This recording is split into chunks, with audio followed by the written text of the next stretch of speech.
Hi, welcome to the Sankofa Pan-African series. What made Mansa Musa such a formidable ruler of the Empire of Mali? Welcome. Please subscribe if you've not yet done so, and help share our videos. That's the only way you can sustain us. Now, I know a lot of people have criticized Mansa Musa and said things like if he had been a little more modest and not so extravagant with showing off his gold when he went on that famous pilgrimage to Mecca, maybe Europeans would have remained in the dark about how much wealth we had in sub-Saharan Africa. But I very much doubt it.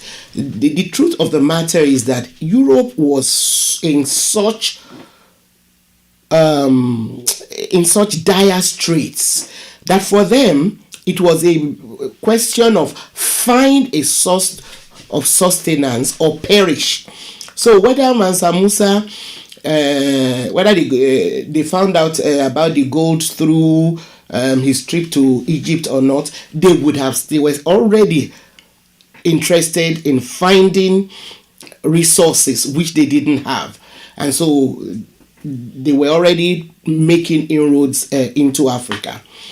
But I actually believe that Mansa Musa achieved some really remarkable things as an emperor. Under Mansa Musa, Mali expanded to cover an area which was equal in landmass to the size of all of Western Europe.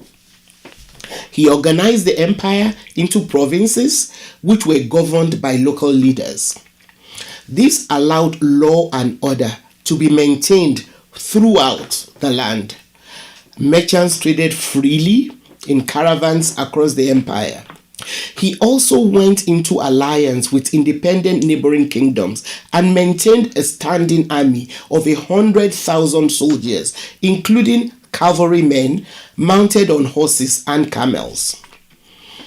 In 1325, during his pilgrimage, which we've talked about in previous episodes, the fact that his deputies remained loyal to him, speaks about the kind of ruler he was.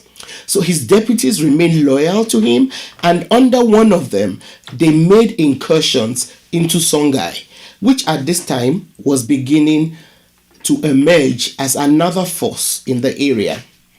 Mansa Musa's army captured the capital city of Songhai, which was Gao. And when he was told of this victory, Mansa Musa, who was on his way back from Mecca, decided to make a detour to consolidate this conquest. He therefore went to Gao to receive the pledge of allegiance from the ruler of Songhai himself. In order to ensure the loyalty of this ruler to the pledge he made, Mansa Musa took two of the ruler's sons with him back to live as you can call them hostages, but the official reason was that they were going to be guests. But everybody knows that usually when a leader's son is taken to live in the court of another, it's a kind of hostage holding, because it is actually to raise those sons in a way that would see the ruler they are living with in a favorable way.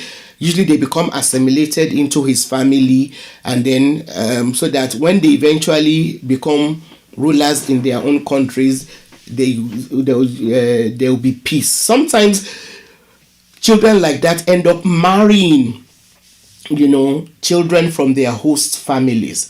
So he took these two boys, two young sons of the ruler of Songhai, back with him to Mali. Now, under Musa, many more cities flourished. Examples of such cities were, like I said earlier, Gao, Walata, and Timbuktu.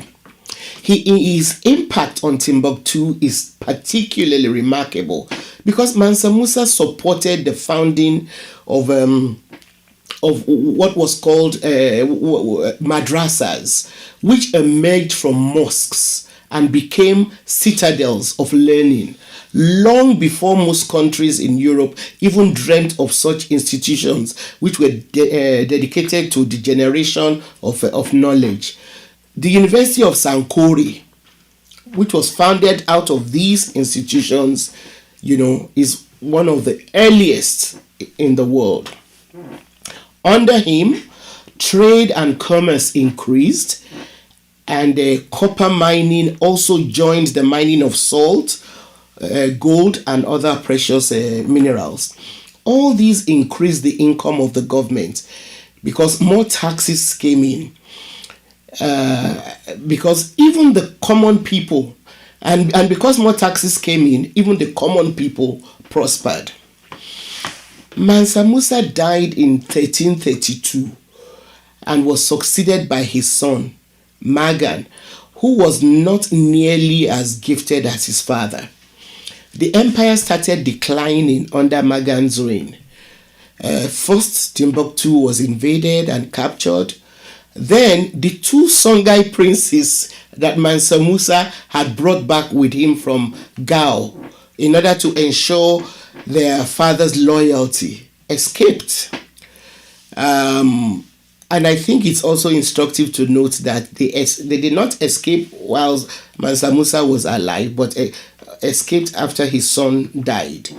So they might not have been treated as well.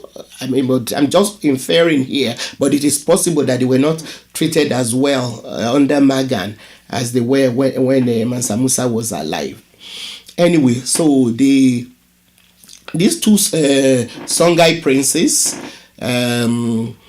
escaped and they returned to Gao, and then they set up a new dynasty.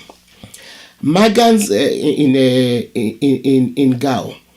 Magan's reign only lasted about 4 years, and he was succeeded by Mansa Musa's brother, who managed to hold on to the empire and was in turn succeeded by a number of equally unremarkable rulers who only managed to sustain, just keep the empire going. Now, around 1481, the rulers in the substantively weakened empire now made one of the most drastic errors, that a lot of other rulers made. They offered Portuguese mercenaries. They hired Portuguese mercenaries who offered their services to help them fight Songhai. The move was, of course, unsuccessful.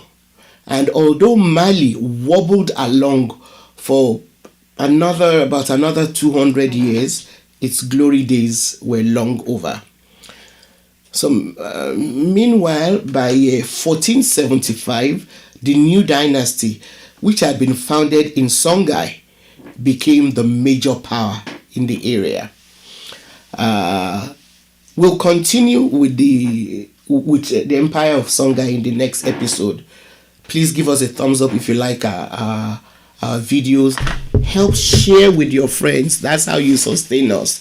Keep your questions coming and keep engaging with our community. See you next time.